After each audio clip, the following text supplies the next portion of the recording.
ಸನ್ಮಾನ್ಯ ಅಧ್ಯಕ್ಷರೇ, ತಾವು ಉತ್ತರ ಕರ್ನಾಟಕದ ಚರ್ಚೆ ಬಗ್ಗೆ ಅವಕಾಶ ಮಾಡಿಕೊಟ್ಟಿದ್ದಕ್ಕೆ ತಮಗೆ ಧನ್ಯವಾದಗಳನ್ನು ಅರ್ಪಿಸ್ತಾ, ನಿಜವಾಗ್ಲೂ ಕೂಡ ಇವತ್ತು ಈ ಒಂದು ಬೆಳಗಾವಿ ನಮ್ಮ ಕರ್ನಾಟಕದ ಎರಡನೇ ರಾಜಧಾನಿ ಅಂತ ಹೇಳಿ ನಾವೆಲ್ಲರೂ ಕೂಡ ಅಂತ ಬಂದಿದ್ದೀವಿ.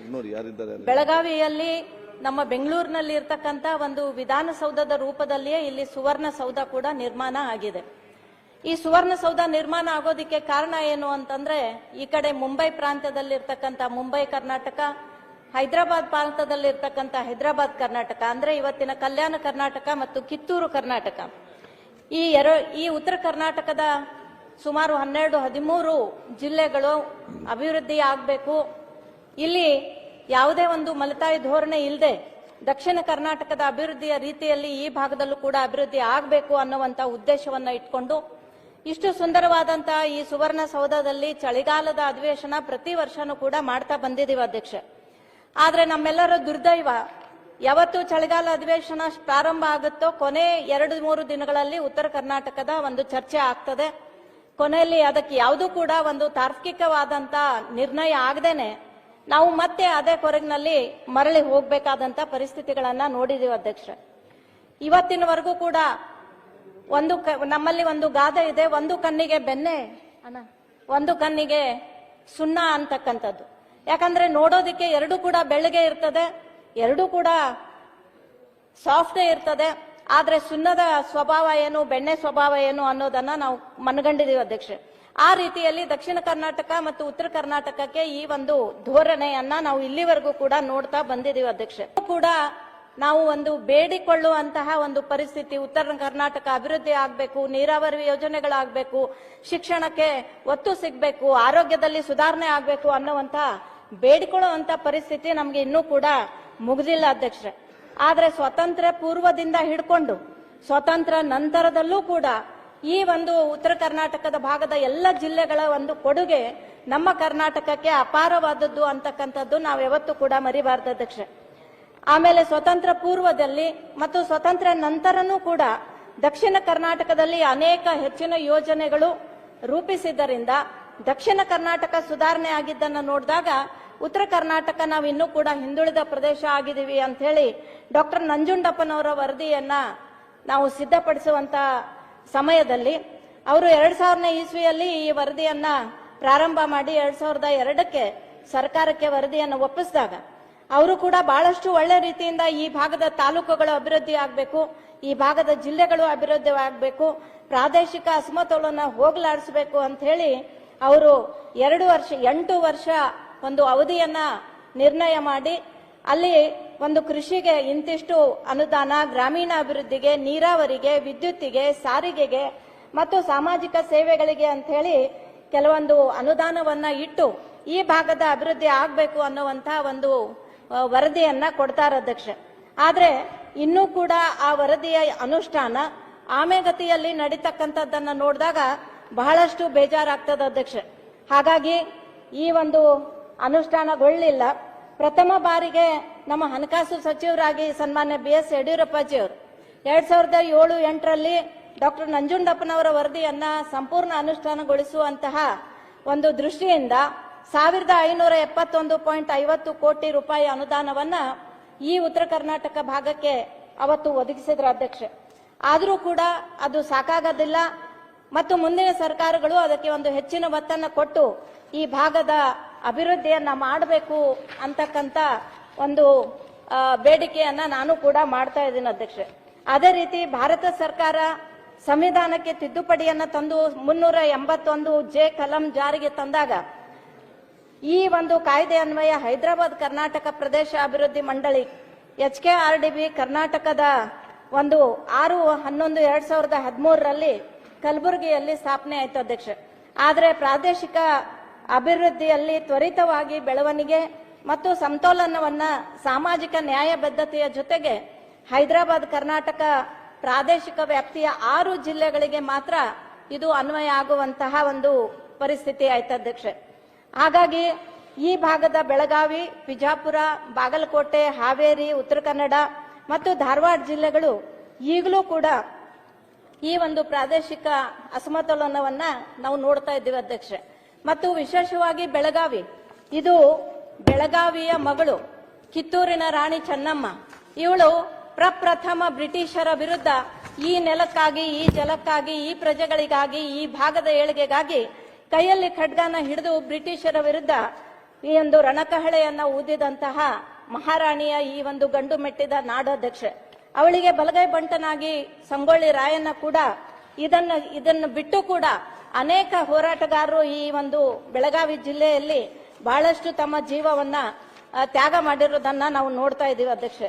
ಇದೆಲ್ಲ ಇದ್ದಾಗಲೂ ಕೂಡ ನಾವು ಇಲ್ಲಿಯ ಅಸಮತೋಲನವನ್ನ ನೋಡಿದಾಗ ಇಲ್ಲಿ ನಮಗೆ ಬಹಳಷ್ಟು ಬೇಜಾರಾಗುವಂತಹ ಸಂಗತಿಗಳು ಅಂತಂದ್ರೆ, ಸರ್ಕಾರಿ ಪ್ರಾಥಮಿಕ ಶಾಲೆಗಳು ದಕ್ಷಿಣ ಕರ್ನಾಟಕದಲ್ಲಿ 34,875 ಇದ್ರೆ ನಮ್ಮ ಉತ್ತರ ಕರ್ನಾಟಕದಲ್ಲಿ ಕೇವಲ 24,980 ಇದಾವೆ ಅಧ್ಯಕ್ಷೆ. ಸರ್ಕಾರಿ ಪ್ರೌಢಶಾಲೆಗಳನ್ನ ನೋಡಿದಾಗ ದಕ್ಷಿಣ ಕರ್ನಾಟಕದಲ್ಲಿ 8,796 ಇದ್ರೆ ಉತ್ತರ ಕರ್ನಾಟಕದಲ್ಲಿ 5,556 ಮಾತ್ರ ಇದಾವೆ ಅಧ್ಯಕ್ಷೆ. ಸರ್ಕಾರಿ ಪದವಿ ಪೂರ್ವ ವಿದ್ಯಾಲಯಗಳನ್ನ ನೋಡಿದಾಗ ದಕ್ಷಿಣ ಕರ್ನಾಟಕದಲ್ಲಿ 750 ಇದ್ರೆ ಉತ್ತರ ಕರ್ನಾಟಕದಲ್ಲಿ 457 ಮಾತ್ರ ಇದಾವೆ ಅಧ್ಯಕ್ಷೆ. ಪದವಿ ಮಹಾವಿದ್ಯಾಲಯಗಳನ್ನ ನೋಡಿದಾಗ ದಕ್ಷಿಣ ಕರ್ನಾಟಕ 1,308 ಇದ್ರೆ ಉತ್ತರ ಕರ್ನಾಟಕಕ್ಕೆ 1,059 ಇದಾವೆ ಅಧ್ಯಕ್ಷೆ. ಕಾನೂನು ಮಹಾವಿದ್ಯಾಲಯಗಳನ್ನ ನೋಡಿದಾಗ ದಕ್ಷಿಣ ಕರ್ನಾಟಕದಲ್ಲಿ 58 ಇದ್ರೆ ಉತ್ತರ ಕರ್ನಾಟಕಕ್ಕೆ ಕೇವಲ 34 ಇದಾವೆ ಅಧ್ಯಕ್ಷೆ. ಮೆಡಿಕಲ್ ಕಾಲೇಜುಗಳನ್ನ ನೋಡಿದಾಗ ದಕ್ಷಿಣ ಕರ್ನಾಟಕ 510, ಉತ್ತರ ಕರ್ನಾಟಕ 179. ಸರ್ಕಾರಿ ತಾಂತ್ರಿಕ ಮಹಾವಿದ್ಯಾಲಯಗಳು ದಕ್ಷಿಣ ಕರ್ನಾಟಕ 148, ಉತ್ತರ ಕರ್ನಾಟಕ ಕೇವಲ 43. ಪ್ರಾಥಮಿಕ ಆರೋಗ್ಯ ಕೇಂದ್ರಗಳನ್ನ ಸಂಖ್ಯೆಗಳನ್ನ ನೋಡಿದಾಗ ದಕ್ಷಿಣ ಕರ್ನಾಟಕದಲ್ಲಿ 1,483, ಉತ್ತರ ಕರ್ನಾಟಕದಲ್ಲಿ 873. ಕಂದಾಯ ಗ್ರಾಮಗಳನ್ನ ನೋಡಿದಾಗ ದಕ್ಷಿಣ ಕರ್ನಾಟಕದಲ್ಲಿ 20,165 ಇದ್ರೆ ಉತ್ತರ ಕರ್ನಾಟಕದಲ್ಲಿ ಕೇವಲ 9,571 ಅಧ್ಯಕ್ಷರೇ. ಇದನ್ನ ನೋಡಿದಾಗ ಯಾವ ರೀತಿ ನಮ್ಮ ಉತ್ತರ ಕರ್ನಾಟಕ ಇನ್ನೂ ಕೂಡ ನಾವು ಹಿಂದೆ ಇದೀವಿ ಅನ್ನೋದಕ್ಕೆ ಒಂದು ಉದಾಹರಣೆಯನ್ನ ನಾನು ಹೇಳ್ತಾ ಇದ್ದೀನಿ ಅಧ್ಯಕ್ಷ. ಈಗಾಗಲೇ ನಮ್ಮ ವಿರೋಧ ಪಕ್ಷದ ನಾಯಕರು ಹೇಳಿದ ರೀತಿಯಲ್ಲಿ ಉತ್ತರ ಕರ್ನಾಟಕದ ಅನೇಕ ಕಾಲೇಜುಗಳಲ್ಲಿ, ಸುಮಾರು ಕಾಲೇಜುಗಳಲ್ಲಿ ಇವತ್ತು ರಿಸಲ್ಟ್ 0 ಆಗಿದೆ ಅನ್ನೋದನ್ನ ಕೇಳಿದಾಗ ಮನಸ್ಸಿಗೆ ಒಂದು ಬೇಜಾರಾಗ್ತದ ಅಧ್ಯಕ್ಷೆ. ಇದು ಅಖಂಡ ಕರ್ನಾಟಕದ ಮಕ್ಕಳು ನಮ್ಮ ಸರ್ಕಾರಿ ಶಾಲೆ ಕಾಲೇಜುಗಳಲ್ಲಿ ಕಲಿತಾ ಇರತಕ್ಕಂತ ಸಂದರ್ಭದಲ್ಲಿ ಅವರು ಕೂಡ ವಂಚಿತರಾಗಬಾರ್ದು. ಅವರು ಕೂಡ ಸರ್ಕಾರಿ ಶಾಲೆಗಳಲ್ಲಿ ಒಂದು ಸುವ್ಯವಸ್ಥಿತವಾದಂತ ಶಿಕ್ಷಣವನ್ನ ಪಡ್ಕೋಬೇಕು. ಮತ್ತು ಈ ರಿಸಲ್ಟ್ ಬರೋದಿಕ್ಕೆ ಯಾವ ಶಿಕ್ಷಕರು, ಅಲ್ಲಿರ್ತಕ್ಕಂಥ ಶಿಕ್ಷಕರು, ಈಗಾಗಲೇ ಅನೇಕ ಶಾಸಕ ಸಹೋದರರು ಹೇಳಿದ್ರು, ಬರೀ ಟೈಮ್ ಪಾಸಿಗೆ ಬಂದು ಪೇಮೆಂಟ್ ತಗೊಂಡು ಹೋಗುವಂತದ್ದಲ್ಲ, ಆ ಮಕ್ಕಳಿಗೆ ಒಳ್ಳೆ ಶಿಕ್ಷಣವನ್ನ ಕೊಡುವಂತ ಜವಾಬ್ದಾರಿ ಕೂಡ ಅವ್ರಿಗೆ ಇರಬೇಕು. ಅದರ ಬಗ್ಗೆನೂ ಕೂಡ ಸರ್ಕಾರ ಕ್ರಮ ವಹಿಸಬೇಕು ಅಂತ ನಾನು ಕೂಡ ನಮ್ಮ ವಿರೋಧ ಪಕ್ಷದ ನಾಯಕರಿಗೆ ಒಂದು ಬೆಂಬಲವನ್ನ ಕೋರಿ ತಮ್ಮಲ್ಲಿ ವಿನಂತಿ ಮಾಡ್ಕೊಳ್ತಾ ಇದ್ದೀನಿ ಅಧ್ಯಕ್ಷೆ. ಯಾವುದೇ ರೀತಿಯಲ್ಲಿ ಇವತ್ತು 21ನೇ ಶತಮಾನದಲ್ಲಿದ್ದೀವಿ. ತಂತ್ರಜ್ಞಾನದ ಯುಗ ಅಂತ ಹೇಳ್ತೀವಿ, ಸ್ಪರ್ಧಾತ್ಮಕ ಯುಗ ಅಂತ ಹೇಳ್ತೀವಿ. ಇಂಥ ಕಾಲದಲ್ಲಿ ನಾವು ಸರ್ಕಾರದ ಯೋಜನೆಗಳನ್ನ ವ್ಯವಸ್ಥಿತವಾಗಿ ಉತ್ತರ ಕರ್ನಾಟಕ ಭಾಗಕ್ಕೂ ಕೂಡ ಸಲ್ಲಿಸುವಂತಹ ಜವಾಬ್ದಾರಿ ನಮ್ಮ ಸರ್ಕಾರಕ್ಕೆ ಇರಬೇಕು ಅಧ್ಯಕ್ಷೆ. ಅದೇ ರೀತಿ ನೀರಾವರಿ ಯೋಜನೆಗಳನ್ನ ಎಲ್ಲರೂ ಹೇಳಿದ್ದಾರೆ, ಅದ್ರ ಬಗ್ಗೆ ನಾನು ಹೇಳಕ್ ಹೋಗೋದಿಲ್ಲ ಅಧ್ಯಕ್ಷೆ. ಆದ್ರೆ ಇವತ್ತು ವಿಜಯ ಕರ್ನಾಟಕ ಒಂದು 7ನೇ ತಾರೀಕಿನ ಪೇಪರ್ನಲ್ಲೂ ಕೂಡ ಉತ್ತರಕ್ಕೆ 3 ಮೋಸ ಅಂತ ಹೇಳಿ ಈಗಾಗಲೇ ಬಂದಿದೆ ಅಧ್ಯಕ್ಷೆ. ಜಯದೇವ ಮಾದರಿಯ ಹೃದಯ ಚಿಕಿತ್ಸಾ ಕೇಂದ್ರ, ಕಿದ್ವಾಯಿ ಮಾದರಿಯ ಕ್ಯಾನ್ಸರ್ ಆಸ್ಪತ್ರೆಗಳು ನಮ್ಮ ಉತ್ತರ ಕರ್ನಾಟಕದಲ್ಲಿ ಬಹಳಷ್ಟು ಕೊರತೆ ಇದೆ ಅಧ್ಯಕ್ಷೆ. ಜಿಲ್ಲಾ ಆಸ್ಪತ್ರೆಗಳನ್ನ 24/7 ಸೂಪರ್ ಸ್ಪೆಷಾಲಿಟಿ ಮಟ್ಟಕ್ಕೆ ಮೇಲ್ದರ್ಜೆಗೆ ಏರಿಸುವಂತಹ ಅವಶ್ಯಕತೆ ಇವತ್ತು ನಮ್ಮ ಈ ಭಾಗಕ್ಕಿದೆ ಅಧ್ಯಕ್ಷೆ. ಅದಕ್ಕೆ ಸರ್ಕಾರದ ಮಾರ್ಗಸೂಚಿಯಂತೆ ಪ್ರತಿ 10,000 ಜನರಿಗೆ ಒಂದು ಪ್ರಾಥಮಿಕ ಆರೋಗ್ಯ ಕೇಂದ್ರ ಇರುವಂತ ಸಂದರ್ಭದಲ್ಲಿ ಬೀದರ್, ಬಳ್ಳಾರಿ, ಕಲಬುರಗಿ, ಯಾದಗಿರಿ, ಕೊಪ್ಪಳ, ಬೆಳಗಾವಿ, ಧಾರವಾಡ, ಹಾವೇರಿ ಜಿಲ್ಲೆಯ ಬಹುತೇಕ ಕಡೆಗಳಲ್ಲಿ ಇದುವರೆಗೂ 25,000 ರಿಂದ 35,000 ಜನರಿಗೆ ಒಂದು ಆರೋಗ್ಯ ಕೇಂದ್ರ ನಮ್ಮ ಭಾಗಕ್ಕಿದಾವೆ ಅಧ್ಯಕ್ಷೆ. ಹಾಗಾಗಿ 7 ಜನರಿಗೆ ಒಬ್ಬ ವೈದ್ಯರು ಇರಬೇಕಾದಂತ ಪರಿಸ್ಥಿತಿ ದಕ್ಷಿಣ ಕರ್ನಾಟಕಕ್ಕಿದ್ರೆ, ನಮ್ಮ ಉತ್ತರ ಕರ್ನಾಟಕ ಭಾಗದಲ್ಲಿ 1,100 ಜನರಿಗೆ ಒಬ್ಬ ವೈದ್ಯರಿದ್ದಾರೆ ಅಧ್ಯಕ್ಷೆ. ಅದೇ ರೀತಿ ರಾಷ್ಟ್ರೀಯ ಆರೋಗ್ಯ ಮಿಷನ್ ವರದಿ ಪ್ರಕಾರ ಸರ್ಕಾರಿ ಆರೋಗ್ಯ ವ್ಯವಸ್ಥೆಯಲ್ಲಿನ ತಾರತಮ್ಯ ಉತ್ತರ ಕರ್ನಾಟಕ ಭಾಗದ ಜನರ ಆರೋಗ್ಯದ ರಕ್ಷಣೆಗೆ ದೊಡ್ಡ ಸವಾಲಾಗಿ ಪರಿಣಮಿಸಿದೆ. ಮಾತ್ರವಲ್ಲ, ಅವರ ಜೀವನವನ್ನೇ ಹಿಂಡಿ ಹಿಪ್ಪೆ ಮಾಡುತ್ತಿದೆ ಅಂತ ಹೇಳಿ ಅತ್ಯಾಧುನಿಕ ಚಿಕಿತ್ಸೆಗಾಗಿ ಇಲ್ಲಿನ ಗ್ರಾಮೀಣ ಹಾಗೂ ಗಡಿ ಭಾಗದ ರೋಗಿಗಳು ಇಂದಿಗೂ ಮಹಾರಾಷ್ಟ್ರ, ಗೋವಾ, ತೆಲಂಗಾಣ, ಆಂಧ್ರಪ್ರದೇಶ ಮತ್ತು ಮಂಗಳೂರು ಆಸ್ಪತ್ರೆಗಳಿಗೆ ಜೀವನವನ್ನ ಕೈಯಲ್ಲಿಟ್ಕೊಂಡು 100 ಕಿಲೋಮೀಟರ್ ಹೋಗ್ತಾ ಇದ್ದಾರೆ ಅನ್ನೋದು ಇದು ಸತ್ಯ ಸಂಗತಿ ಅಧ್ಯಕ್ಷರೇ.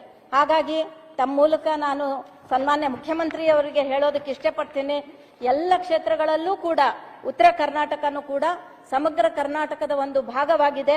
ಹಾಗಾಗಿ ಅದನ್ನು ಕೂಡ ಮಲ್ತಾಯಿ ಧೋರಣೆ ತೋರದೇನೆ ಅದನ್ನ ವಿಶೇಷವಾದಂತಹ ಒಂದು ಕಾಳಜಿಯನ್ನ ತಗೊಂಡು ಅದನ್ನು ಕೂಡ ಹೆಚ್ಚಿಗೆ ದಕ್ಷತೆಯನ್ನ ತಗೊಂಡು ಈ ಭಾಗದ ಒಂದು ಸುಧಾರಣೆಗೆ ತಾವೆಲ್ಲರೂ ಕೂಡ ನೋಡ್ಬೇಕು ಅನ್ನೋದನ್ನ ನಾನು ಹೇಳೋದಕ್ಕೆ ಬಯಸ್ತೀನಿ ಅಧ್ಯಕ್ಷೆ. ಹಾಗಾಗಿ ಇಲ್ಲಿ ನನಗಿರ್ತಕ್ಕಂತ ಒಂದು ಕಳಕಳಿಯ ಬೇಡಿಕೆ ಏನು ಅಂತಂದ್ರೆ, ಈ ಉತ್ತರ ಕರ್ನಾಟಕ ಜಿಲ್ಲೆ ಬೆಳಗಾವಿ ಜಿಲ್ಲೆಯನ್ನ ಆಯ್ತು ಅಧ್ಯಕ್ಷ, ಒಂದು ಐದ್ ನಿಮಿಷ. ಬೆಳಗಾವಿ ಜಿಲ್ಲೆಯನ್ನ ತಗೊಂಡಾಗ ಇದು ಸುಮಾರು 18 ತಾಲೂಕುಗಳನ್ನು ಒಳಗೊಂಡಂತ 18 ಶಾಸಕರನ್ನು ಒಳಗೊಂಡಂತ ಈ ಜಿಲ್ಲೆ, ಈ ಬೆಳಗಾವಿ ಜಿಲ್ಲೆ ಗೋವಾ ರಾಜ್ಯದಷ್ಟು ವಿಶಾಲತೆಯನ್ನ ಹೊಂದಿರುವಂತಹ ಒಂದು ದೊಡ್ಡ ಜಿಲ್ಲೆ ಅಧ್ಯಕ್ಷರೇ. ಈ ಬೆಳಗಾವಿ ಜಿಲ್ಲೆ ವ್ಯವಸ್ಥಿತವಾಗಿ ಇದು ಬೆಳಿಬೇಕು, ಅಭಿವೃದ್ಧಿ ಆಗ್ಬೇಕು, ಇದು ಕೂಡ ದಕ್ಷಿಣ ಕರ್ನಾಟಕ ರೀತಿಯ ಮಾದರಿಯಲ್ಲಿ ಅಭಿವೃದ್ಧಿ ಆಗ್ಬೇಕು ಅಂತಂದ್ರೆ ಇಲ್ಲಿ ಮತ್ತೆ ಜಿಲ್ಲೆಗಳ ಆಗುವಂತ ಒಂದು ಅವಶ್ಯಕತೆ ಇದೆ ಅಧ್ಯಕ್ಷ. ಇಲ್ಲಿ ಚಿಕ್ಕೋಡಿ ಗಡಿ ಭಾಗ, ಅದೇ ರೀತಿ ಗೋಕಾಕ್ ಕೂಡ, ಇವು 2 ಜಿಲ್ಲೆಗಳಾದ್ರೆ ಇಲ್ಲಿ ನಮಗೆ ಇನ್ನೂ ಕೂಡ ಹೆಚ್ಚಿನ ರೀತಿಯಲ್ಲಿ ಅಭಿವೃದ್ಧಿ ಕಾರ್ಯಗಳು ನಮ್ಮ ಉತ್ತರ ಕರ್ನಾಟಕದ ಬೆಳಗಾವಿಗೂ ಕೂಡ ನಮ್ಮ 2ನೇ ರಾಜಧಾನಿಗೂ ಕೂಡ ದೊರಕಿದಂತ ಆಗ್ತದೆ ಅಧ್ಯಕ್ಷೆ. ಅದು ಮಾಡಲೇಬೇಕಾದಂತ ಒಂದು ಅವಶ್ಯಕತೆ ಇವತ್ತಿದೆ ಅಧ್ಯಕ್ಷೆ. ಯಾಕಂದ್ರೆ ಡಿಸೆಂಬರ್ನಲ್ಲಿ ಮತ್ತೆ ಹೊಸ ಸೆನ್ಸಸ್ ಶುರು ಆಗಿ ಮುಂದೆ ಅದು ವಿಳಂಬಗೊಂಡ್ರೆ ಈ ಒಂದು ಜಿಲ್ಲಾ ಆಗುವಂತಹ ಅವಕಾಶಗಳು ನಮ್ಮ ಕೈ ತಪ್ತವೆ ಅಧ್ಯಕ್ಷೆ. ಹಾಗಾಗಿ ಮುಖ್ಯಮಂತ್ರಿಯವರನ್ನ ಮತ್ತು ಉಪಮುಖ್ಯಮಂತ್ರಿಯವರಲ್ಲಿ ನಾನು ಕೇಳ್ಕೊತಾ ಇದ್ದೀನಿ, ಇದು ಆದಷ್ಟು ಬೇಗ ಬೆಳಗಾವಿ ಜಿಲ್ಲೆಯ ಚಿಕ್ಕೋಡಿ ಭಾಗದ ಎಲ್ಲ ಶಾಸಕರನ್ನ ಒಂದು ಸಭೆಯನ್ನ ಕರೆದು ಅದಕ್ಕೆ ಆದಷ್ಟು ಬೇಗ ಸಕಾರಾತ್ಮಕವಾದಂತಹ ಉತ್ತರವನ್ನ ಸರ್ಕಾರದಿಂದ ಬಯಸ್ತೀವಿ ಅಧ್ಯಕ್ಷೆ. ಹಾಗಾಗಿ ಈ ಜಿಲ್ಲೆಗಳು ಆಗ್ಬೇಕು ಅನ್ನುವಂತಹ ಒಂದು ವಿಚಾರ ಕೂಡ ನಾನು ತಮ್ಮಲ್ಲಿ ಕೇಳ್ಕೊತಾ ಇದ್ದೀನಿ ಅಧ್ಯಕ್ಷೆ. ಅದೇ ರೀತಿ ಅನೇಕ ಜಿಲ್ಲೆಗಳನ್ನ ನೋಡಿದಾಗ ಕೇವಲ 4 ತಾಲೂಕುಗಳನ್ನ ಒಳಗೊಂಡಂತಹ ಅನೇಕ ಜಿಲ್ಲೆಗಳು ಇವತ್ತು ನಮ್ಮ ರಾಜ್ಯದಲ್ಲಿ ನಾವು ನೋಡ್ತಾ ಇದ್ದೀವಿ ಅಧ್ಯಕ್ಷೆ. ಹಾಗಾಗಿ ಇಲ್ಲಿ ಕೂಡ ಈ ತಾರತಮ್ಯವನ್ನ ಹೋಗ್ಲಾಡಿಸಬೇಕು. ಅನೇಕ ನಮ್ಮ ಈ ಭಾಗದ ಯುವಕರು ವಲಸೆ ಹೋಗುವಂತಹ ಅನೇಕ ಸಂದರ್ಭಗಳನ್ನ ನಾವು ನೋಡಿದೀವಿ ಅಧ್ಯಕ್ಷ.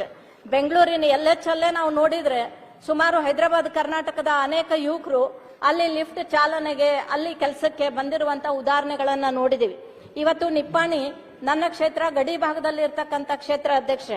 ಇವತ್ತು ನಾನು ಸರ್ಕಾರಕ್ಕೆ ಒತ್ತಾಯವನ್ನ ಮಾಡ್ತೇನೆ, ಇಲ್ಲಿ ದೊಡ್ಡ ದೊಡ್ಡ ಇಂಡಸ್ಟ್ರಿಗಳು ಬರಬೇಕು ಮತ್ತು ದಕ್ಷಿಣ ಕರ್ನಾಟಕದಲ್ಲಿ ಯಾವ ರೀತಿ ನಾವು ಬೆಳವಣಿಗೆಯನ್ನ ಇಂಡಸ್ಟ್ರಿಗಳು ಹೊಂದಿದವು ಆ ರೀತಿ ಗಡಿ ಭಾಗದಲ್ಲಿ ಇಂಡಸ್ಟ್ರಿಗಳು ಬರಬೇಕು ಅನ್ನುವಂತ ವಿಚಾರವನ್ನ ವ್ಯಕ್ತಪಡಿಸ್ತೀನಿ ಅಧ್ಯಕ್ಷೆ. ಯಾಕಂದ್ರೆ ಬೆಳಗಾವಿ ಜಿಲ್ಲೆ ಅನೇಕ ತಾಲೂಕುಗಳು ಹತ್ತಿಯನ್ನ ಬೆಳೀತಾರೆ ಅಧ್ಯಕ್ಷೆ. ಈ ಹತ್ತಿಯಿಂದ ಇಲ್ಲೇ ನನ್ನ ನಿಪ್ಪಾಣಿ ಭಾಗದ ಗಡಿ ಭಾಗದಲ್ಲಿ ಇರ್ತಕ್ಕಂಥ ಮಹಾರಾಷ್ಟ್ರದ ಗಡಿ ಭಾಗದಲ್ಲಿ 5 ಸ್ಟಾರ್ MIDC ಅನ್ನ ಆ ಸರ್ಕಾರ ಸ್ಥಾಪನೆ ಮಾಡಿದೆ ಅಧ್ಯಕ್ಷೆ. ಎಷ್ಟು ದುರ್ದೈವ ಅಂತಂದ್ರೆ 5-10 ಸಾವಿರ ರೂಪಾಯಿಗೋಸ್ಕರ ನಮ್ಮ ಗಡಿ ಭಾಗದಲ್ಲಿ ಇರ್ತಕ್ಕಂಥ ಯುವಕರು ಅಲ್ಲಿ ಕೆಲಸಕ್ಕೆ ಹೋಗುವಂತಹ ಒಂದು ಪರಿಸ್ಥಿತಿಯನ್ನ ನಾವು ನೋಡ್ತಾ ಇದ್ದೀವಿ ಅಧ್ಯಕ್ಷೆ. ಹಾಗಾಗಿ ಸರ್ಕಾರ ಈಗ ಒಂದು ಈ ಗಡಿ ಭಾಗದಲ್ಲಿ ಇರ್ತಕ್ಕಂಥ ಅನೇಕ ಇಂಡಸ್ಟ್ರಿ ಏರಿಯಾಗಳನ್ನ ಡೆವಲಪ್ ಮಾಡಬೇಕು ಮತ್ತು ಅಲ್ಲಿ ನಮ್ಮ ಯುವಕರಿಗೆ ಕೈ ಬಲಪಡಿಸುವಂತ ಒಂದು ಕಾರ್ಯ ಆಗ್ಬೇಕು. ಇವತ್ತು ನಾನು ಪೇಪರ್ ಅನ್ನ ನೋಡಿದಾಗ ವಿಶಾಖಪಟ್ಟಣದಲ್ಲಿ ಗೂಗಲ್ 1.3 ಲಕ್ಷ ಕೋಟಿ ರೂಪಾಯಿ ಹೂಡಿಕೆ ಹಾಕಿದೆ ಅಂತ ಹೇಳಿ ಇವತ್ತು ಪೇಪರ್ ಅಲ್ಲಿ ಬಂದಿದೆ ಅಧ್ಯಕ್ಷೆ. ಇದು ನಮ್ಮ ಕರ್ನಾಟಕದ ಕೈ ತಪ್ಪಿದೆ. ಇದು ನಮ್ಮ ಗಡಿ ಭಾಗದಲ್ಲಿ ಉತ್ತರ ಕರ್ನಾಟಕ ಭಾಗದಲ್ಲಿ ಇಂಥ ಇಂಡಸ್ಟ್ರಿಗಳು ಬರೋ ಅಂತದ್ದು ಬಹಳಷ್ಟು ಅವಶ್ಯಕತೆ ಇದೆ ಅಧ್ಯಕ್ಷೆ. ಅವ್ರು ಹೇಳಿರೋ ಪ್ರಕಾರ 30,000 ಉದ್ಯೋಗ, ವಾರ್ಷಿಕ 10,000 ಕೋಟಿ ರೂಪಾಯಿ ಆದಾಯದ ಒಂದು ನಿರೀಕ್ಷೆ ಇರತಕ್ಕಂತ ಈ ಒಂದು ಗೂಗಲ್ ಕಂಪನಿ ಇವತ್ತು ನಮ್ಮ ಕರ್ನಾಟಕದಿಂದ ಕೈತಪ್ಪಿ ಹೋಗಿರೋದನ್ನ ನೋಡಿದಾಗ ಬಹಳಷ್ಟು ವಿಷಾದ ಅನ್ನಿಸ್ತದೆ ಅಧ್ಯಕ್ಷೆ. ಹಾಗಾಗಿ ಈ ಎಲ್ಲ ವಿಷಯಗಳನ್ನ ನೋಡಿದಾಗ ಸುಮಾರು ಉತ್ತರ ಕರ್ನಾಟಕ ಈ ಭಾಗದ ಒಂದು ಸರ್ವಾಂಗೀಣ ಅಭಿವೃದ್ಧಿ ಆಗಬೇಕು ಮತ್ತು ಇಲ್ಲಿ ನೇಕಾರರು, ಈಗ ಸಿದ್ದು ಅನ್ನ ಸೌದಿಯವರು ತಮ್ಮ ಮಾತಲ್ಲಿ ಹೇಳ್ಬೋದು ಅಧ್ಯಕ್ಷೆ, ನೇಕಾರರು ನನ್ನ ಕ್ಷೇತ್ರದಲ್ಲಿ ಚಿಕ್ಕೋಡಿ ಕ್ಷೇತ್ರದಲ್ಲೂ ಕೂಡ ಬಹಳಷ್ಟು ಜನ ಇದ್ದಾರೆ. ಅವರ ಒಂದು ಜೀವ ಉಳಿಸುವಂತ ಕಾರ್ಯ ಸರ್ಕಾರ ಮಾಡಲೇಬೇಕು ಅಧ್ಯಕ್ಷೆ. ಯಾಕಂದ್ರೆ ನಾನು ಹೇಳಿರೋ ರೀತಿಯಲ್ಲಿ ಮಹಾರಾಷ್ಟ್ರದ ಗಡಿಯಲ್ಲಿ ನಮಗೆ ಪವರ್ ಲೂಮ್ ಇರೋದ್ರಿಂದ ನಮ್ಮ ಗಡಿ ಭಾಗದಲ್ಲೂ ಕೂಡ ನೇಕಾರರು ಪವರ್ ಲೂಮ್ ಹಾಕಿದಾಗ ₹1.25 ಅವರ ಇಲೆಕ್ಟ್ರಿಸಿಟಿ ಬಿಲ್ ಇದ್ದಾಗ 10 ಯೂನಿಟ್ಗಳವರೆಗೆ ಈಗ ಅದು 11 ಯೂನಿಟ್ ನಿಂದ ಈಗ ₹11 ಕಟ್ಟುವಂತ ಪರಿಸ್ಥಿತಿ ಅವ್ರಿಗೆ ಬಂದಿದೆ ಅಧ್ಯಕ್ಷ. ಆದ್ರೆ ಅದನ್ನ ಈಗಾಗಲೇ ಅವರು ತಮ್ಮ ₹1.25 ಕಟ್ತಾ ಬಂದಿದ್ದಾರೆ. ಆದ್ರೆ ದಂಡ ಮತ್ತು ಹೆಚ್ಚಿನ ಒಂದು ದುಡ್ಡನ್ನ ಅವರಿಗೆ ಕಟ್ಟೋಕ್ ಆಗಿಲ್ಲ. ಯಾಕಂದ್ರೆ ಅವರೆಲ್ಲರೂ ಕೂಡ ಬಡ ಜನರು ಇದ್ದಾರೆ ಅಧ್ಯಕ್ಷ. ಹಾಗಾಗಿ ಅವರ ಲೈಟ್ ಕನೆಕ್ಷನ್ ಅನ್ನ ಕಟ್ ಮಾಡ್ತಾ ಇದ್ದಾರೆ. ಅದು ಕೂಡ ಈ ಭಾಗದಲ್ಲಿ ಅದನ್ನ ಸರ್ಕಾರ ಬೇಗನೆ ಅದರ ಕಡೆಗೆ ಗಮನ ಹರಿಸಿ ಆ ನೇಕಾರರ ಭವಿಷ್ಯವನ್ನ ಅವರ ಜೀವನವನ್ನ ಉಳಿಸುವಂತ ಕಾರ್ಯ ಸರ್ಕಾರ ಮಾಡಬೇಕಾಗಿದೆ ಅಧ್ಯಕ್ಷ. ಹಾಗಾಗಿ ಎಲ್ಲ ಹಿರಿಯ ಸಹೋದರರು ಎಲ್ಲಾನು ಕೂಡ ಮಾತಾಡಿದ್ದಾರೆ. ನಾನು ವಿಶೇಷವಾಗಿ ಚಿಕ್ಕೋಡಿ ಜಿಲ್ಲೆ ಆಗಬೇಕು, ಗೋಕಾಕ್ ಜಿಲ್ಲೆ ಆಗಬೇಕು ಮತ್ತು ಉತ್ತರ ಕರ್ನಾಟಕ ಭಾಗದ ಎಲ್ಲ ಜಿಲ್ಲೆಗಳು ಕೂಡ ದಕ್ಷಿಣ ಕರ್ನಾಟಕದ ರೀತಿಯಲ್ಲಿ ಅಭಿವೃದ್ಧಿ ಆದಾಗ ಮಾತ್ರ ಅಖಂಡ ಕರ್ನಾಟಕದ ಒಂದು ಶೋಭೆ ನಮಗ್ ಬರ್ತದೆ ಅಧ್ಯಕ್ಷ. ಹಾಗಾಗಿ ಈ ಉತ್ತರ ಕರ್ನಾಟಕದ ಬಗ್ಗೆ ಮಾತಾಡಕ್ಕೆ ಅವಕಾಶ ಮಾಡಿಕೊಟ್ಟಂತ ತಮಗೂ ಮತ್ತು ಈ ಮೊದಲನೇ ವಾರನೇ ಈ ಚರ್ಚೆಯನ್ನ ಇಟ್ಕೊಂಡಂತ ನಮ್ಮ ವಿರೋಧ ಪಕ್ಷದ ನಾಯಕರಿಗೆ, ಸನ್ಮಾನ್ಯ ಮುಖ್ಯಮಂತ್ರಿಗಳಿಗೆ ಧನ್ಯವಾದಗಳನ್ನ ಅರ್ಪಿಸಿ ತಮಗೂ ಕೂಡ ಧನ್ಯವಾದಗಳನ್ನ ಅರ್ಪಿಸ್ತಾ ಇದ್ದೇನೆ ಅಧ್ಯಕ್ಷ.